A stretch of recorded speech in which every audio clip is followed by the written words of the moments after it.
আড্ডাখানায় বসলে বিরিয়ানির গল্প উঠতেই যেই নামটা বেশ কয়েকবার উঠে আসে তা হলো মোহাম্মদপুরের বোবার বিরিয়ানি।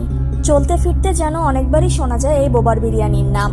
হ্যাঁ, আজকে আমি সেই বোবার বিরিয়ানি খাওয়ার উদ্দেশ্যেই রওনা হয়েছি। সো ভিউয়ার্স, আপনাদের সবাইকে আমার চ্যানেল সাদা পালকে জানাচ্ছি ওয়েলকাম।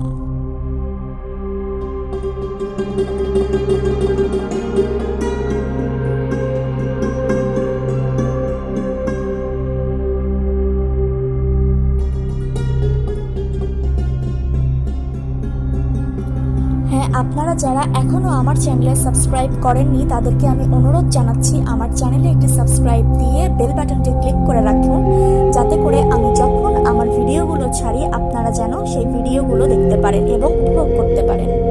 সো চলেন মোহাম্মদপুর যেয়ে আপনাদের সাথে আমার দেখা হচ্ছে।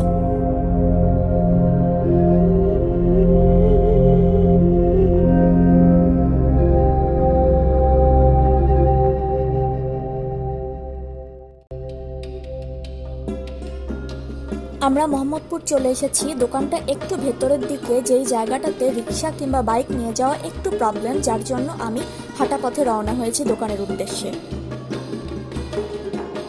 আমরা প্রায় কাছাকাছি চলে এসেছি।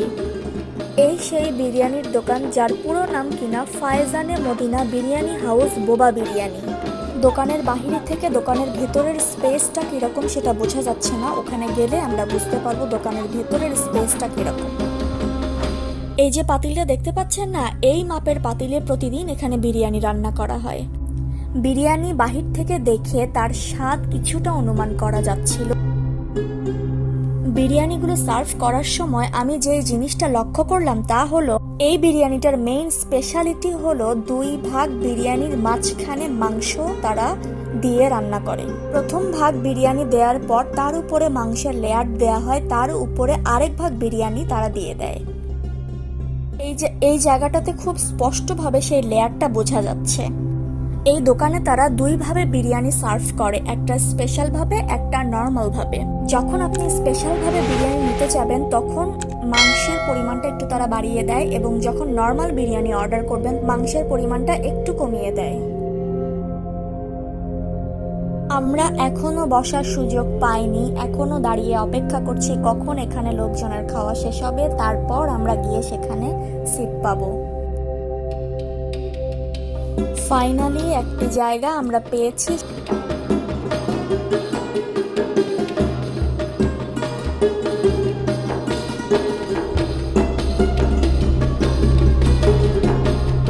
বিরিয়ানির টেস্ট সত্যি অসাধারণ ছিল, এটা আসলে না খেলে বোঝা সম্ভব না। আপনারা যারাই দেখবেন এই ভিডিওটা অবশ্যই এই বিরিয়ানিটা একবার হলেও খেতে যাবেন।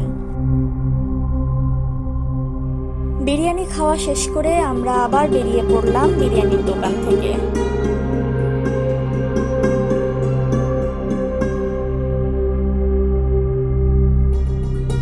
হঠাৎ রাস্তার পাশে একটি পানের দোকান চোখে পড়লো, যেই দোকানটির নাম কিনা ফায়ার পান।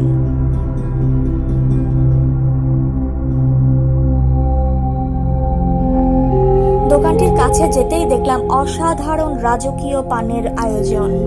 এত সুন্দর একটা পানের দোকান দেখে আর লোভ সামলাতে না পেরে একটা পানের অর্ডার দিয়েই ফেললাম।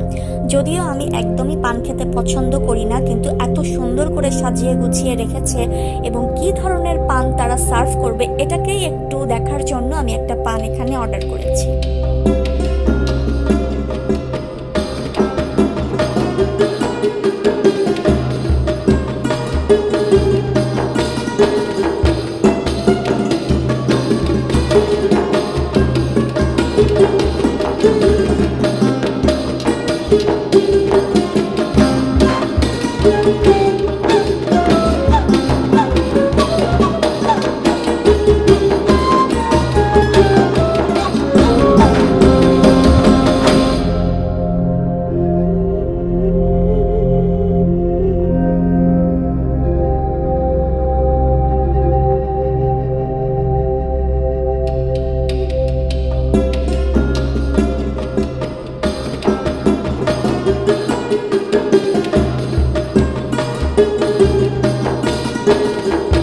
টেস্টটা সত্যি অসাধারণ ছিল, মনে হচ্ছিল যেন একে ডেজার্ট খাচ্ছি। তো ভিউয়ার্স, পান খেতে খেতে আমার আজকের ব্লগটি শেষ হয়ে গেল। আপনাদের সাথে আমার দেখা হচ্ছে খুব শীঘ্রই আমার নেক্সট নতুন আরেকটি ভিডিও নিয়ে। তো সেই পর্যন্ত সবাই আমার সাথে